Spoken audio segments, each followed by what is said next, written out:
Hey there, curious friend. I'm Courtney, a certified peer support specialist, and welcome to Wonderland Unlocked. In this series, Curious Connections, we're diving into the twists and turns of friendships and relationships, exploring trust, growth, and those unexpected moments in between. Because in the world of connections, nothing is ever quite as it seems, but it's always worth unlocking together. Alice, sweetheart, it's nice to see you. Alice. Alice.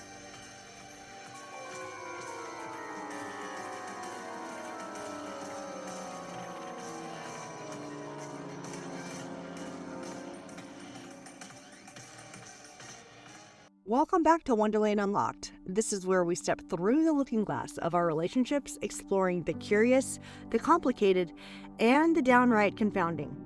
Today we're talking about something that can feel like falling down the rabbit hole without a safety net. Learning to trust again after betrayal. Maybe a friend let you down, a partner broke a promise, or you've been left questioning whether trust is even worth it. If you've ever felt like Humpty Dumpty, struggling to put the pieces of your heart back together, this episode's for you. We'll unravel the delicate process of rebuilding trust, what safety nets look like in relationships, and how to tell if someone is truly worthy of a second chance. And, of course, we'll find some wisdom in the Wonderland characters who might know a thing or two about trust, or the lack of it. So grab your tea, get comfortable, and let's begin. Betrayal hits like a croquet mallet to the gut. It's disorienting, painful, and can leave you questioning everything, even yourself. But to truly understand how to rebuild trust, we need to look at what betrayal actually is and why it hurts so much. At its core, betrayal is a violation of expectation. It happens when someone we believe is on our side, our teammate in this mad tea party of life, suddenly changes the rules or walks away from the table altogether. Whether it's a friend spreading a secret, a partner being unfaithful, or even a colleague throwing you under the bus, betrayal leaves a deep imprint on our sense of safety in relationships. Betrayal isn't just about the act itself, it's about what it represents. It shatters our belief in stability, in loyalty, and sometimes even our own judgment. A fascinating thing happens in our brains when we trust someone. Neuroscientists have found that trust activates the brain's reward system, releasing oxytocin, the same chemical that bonds us to loved ones. When betrayal happens, it's like an abrupt withdrawal of that safety and connection triggers stress responses similar to grief or trauma. That's why betrayal feels personal, even when it's not about us. It disrupts our emotional equilibrium. This is why we often replay betrayals in our mind. We search for the moment we should have seen it coming, the sign we missed, the detail that could have saved us from the fall. But the truth is, betrayal isn't always predictable, and blaming ourselves for trusting is like blaming Alice for believing she could have a normal conversation in Wonderland. Think about Alice's experience with the Cheshire Cat. He shows up, disappears, and leaves her more confused than before. Well, he doesn't betray her outright. He never gives her full honesty, which makes trusting him a gamble. Sometimes betrayal is like that. Not always an obvious knife in the back, but more of a slow erosion of trust. Not all betrayals are created equal. Some are glaring and undeniable, like discovering a close friend has been lying to you for years. Others are more subtle, creeping in through small breaches of trust that build over time. Here are a few common types of betrayal that we don't always recognize immediately. Deception. Someone outright lies, manipulates, or withholds the truth to serve their own interests. Broken promises. When someone repeatedly fails to follow through on commitments, eroding trust little by little. Abandonment. Whether emotional or physical, when someone we rely on disappears when we need them the most. Gossip and disloyalty. When someone shares something private or speaks negatively behind our back.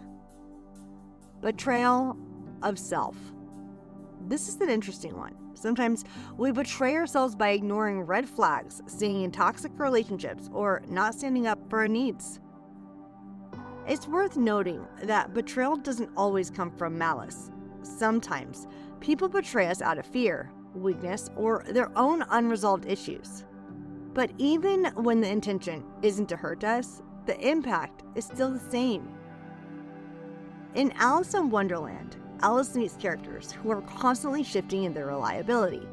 The White Rabbit is nervous and elusive, always running away. The Mad Hatter speaks in riddles, never giving a straight answer. The Queen of Hearts changes the rules on a whim, punishing loyalty and rewarding deceit. Wonderland is chaotic, much like the relationships we can feel after betrayal. Suddenly, you don't know what to believe, who to trust, or if trusting at all is even worth the risk. But here's the thing. Alice still moves forward. She still navigates the madness, learning to approach cautiously and who to leave behind. Maybe the lesson here is that betrayal teaches us discernment. It shows us who deserves a place at our table and who was never meant to be there in the first place. Before we move on, let's take a moment to reflect. If you have a journal nearby, you might want to jot these down. How do you personally define betrayal? Have you ever been in a situation where trust was broken in an unexpected way? Looking back, were there signs you ignored, or did the betrayal truly come out of nowhere? How did that betrayal change your perception of the person or yourself? Betrayal isn't just something that happens in a moment. It lingers. It changes the way we see people, and in some cases, the way we see ourselves. The White Rabbit is always in a rush, always looking over his shoulder, and honestly, that's how we can feel after betrayal. Hypervigilant, distrusting, afraid that if we're not careful, we'll be late to notice the next warning sign. Psychologists talk about how betrayal triggers a primal survival response. It makes sense. If trust is what keeps us safe, then losing it feels like a threat to our very existence. Our brain goes into overdrive, cataloging red flags and warning signs, trying to prevent another fall. But sometimes that fear can hold us back from truly connecting with others again.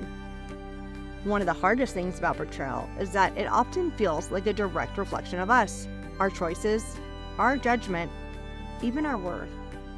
We might replay the situation asking, was I too trusting? Did I ignore red flags? Am I not good enough to be treated with honesty and loyalty? But here's something important to remember. Betrayal is a reflection of the betrayer, not the betrayed. The choices they made were theirs. And while we can learn from the experience, we shouldn't let it define our ability to trust or be loved. Betrayal can shift the way we navigate relationships. Here are a few common responses people have after experiencing betrayal. Hypervigilance. You become overly cautious, analyzing every word, action, or inconsistency in other people's behaviors. You start looking for betrayal before it happens, sometimes assuming the worst before giving trust a chance. Emotional numbness. To protect yourself, you might start emotionally disconnecting from people, even the ones who haven't even hurt you. You stop sharing as much, keeping people at arm's length to avoid getting hurt again. Self-sabotage. You expect betrayal, so you push people away first. You reject kindness or loyalty because deep down you don't believe it will last. Difficulty trusting yourself. If you were blindsided by betrayal, you might start questioning your own judgment. This can make decision-making feel overwhelming. Should I trust this person, or am I being naive again? Alice experiences deception, trickery, and constant uncertainty in Wonderland. From the Treasure Cat's riddles to the Queen of Hearts' unpredictable rage, she never knows what to expect, but she keeps moving forward. That's the key. Betrayal might shake our confidence, but it doesn't have to stop us from forming meaningful connections again. What you might experience after betrayal. Anger. You might feel consumed by resentment, replaying the betrayal in your mind.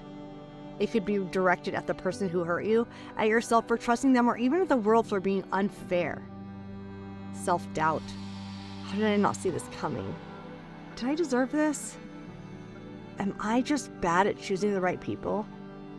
It's easy to blame ourselves, but remember, trusting someone is not a weakness. It's a sign of an open heart. Fear of future relationships. You might hesitate to open up again, worried that history will repeat itself. This fear can extend beyond romantic relationships to friendships, work partners, and even family bonds. Loss of innocence. There's a deep sadness that comes with realizing that even the people closest to us are capable of hurting us. It's the moment you realize that loyalty and honesty are not guarantees, but choices people make. And sometimes they choose wrong. So how do we move forward when betrayal has left a scar? The first step is acknowledging the emotions rather than pushing them down. A lot of us were taught to either forgive and forget or be strong and move on. But ignoring the impact of betrayal doesn't make it disappear. It just buries it deeper, where it can quietly shape our future relationships. Instead of rushing to get over it, try asking yourself, what did this experience teach me about trust? How can I rebuild trust in a way that feels safe and healthy for me? What boundaries can I put in place to protect myself without shutting people out completely? It's okay to take time to heal. It's okay to be cautious, but it's also okay to believe that not everyone will betray you. Which of these feelings resonates with you the most? Have you noticed any changes in the way that you trust others or yourself since experiencing betrayal? Trust isn't something that magically reappears like the Cheshire Cat. It has to be rebuilt. And here's the tricky part. Rebuilding trust doesn't always mean forgiving and forgetting. Sometimes it means getting stronger boundaries. Other times, it means learning to trust yourself before you trust others again. The 3 layers of rebuilding trust. Trusting yourself again, reconnecting with your intuition, identify where you ignored red flags in the past, and forgive yourself for being vulnerable. It's a strength, not a weakness. Building safety nets in relationships, open communication, clear expectations, create stronger bonds. Small tests of trust instead of going all in.